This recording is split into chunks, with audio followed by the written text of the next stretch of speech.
was the track from Reign of Terror, filmed live here at the Brightside. So many people talk trash about Capture the Crown, but what a lot of people don't realise is they've actually been a resilient, unstoppable force in the music industry since they first formed in 2010. I've got Jeff, the vocalist and only remaining original member of the band, here with me now. Jeff, you're obviously never giving up the dream no matter how rough it gets. Was it hard to watch all your mates give it all up after being through so much together as a band? I'm a bit sad about Chris leaving because he's one of my best mates. As for Tyler, he can go do his gay country shit. As for Jai, he can go fuck himself. Don't really care about him. Doesn't care about anyone himself. So, no, to answer that question. Did any other original members work on the Reign of Terror album? Yeah. You've been on some pretty huge tours along the way. Who were your favourite bands to share the stage with? Definitely of Mice and Men, Volumes, Palisades, Micah Relocate, Iceland Kills. Yeah, some. You ended up releasing the Live Life EP independently, is that correct? Yeah, we did that ourselves, but with our fans' help from the Indiegogo campaign. Thank you very much for that, appreciate it. Everyone wants to know what really went down at Sumerian Records.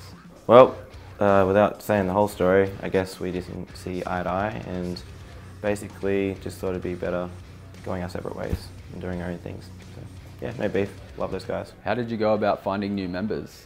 They told me that there's this retired kid that lives around Sydney and it ended up being Carl, so we picked him up.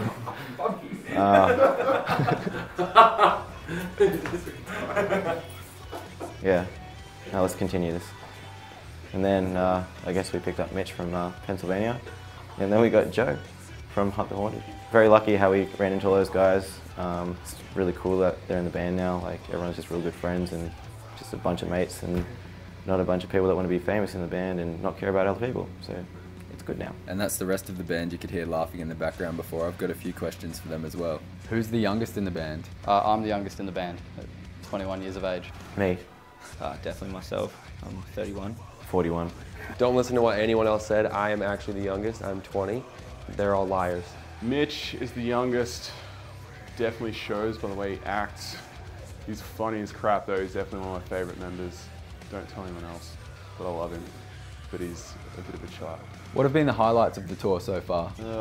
Driving to Perth, driving away from Perth, hitting a kangaroo. I don't know if it's a highlight or not, but driving from Sydney to Perth in a couple of days was definitely an experience, something I always wanted to do. I'm really glad I got to do it with my best mates. Going like straight across to the outback, it was like nothing I ever seen before. It was really cool. I'm gonna get so much shit for that, being like a vegan and saying that. I've been getting drunk every day. I don't have any highlights or anything. Who has been the best local support? On the first show, we played a band called Vice Versa. They absolutely killed it. I really like this band Drop Bears. They're from Perth. They opened up our show there. They were really cool. Cena's Wake from Melbourne, definitely. Opened the Bang show and they're just sick. Super tight, super heavy. I would have to say Drop Bears. That band is awesome. Band called Finders from Perth. If you haven't checked them out, check them out. Good bunch of guys, solid band.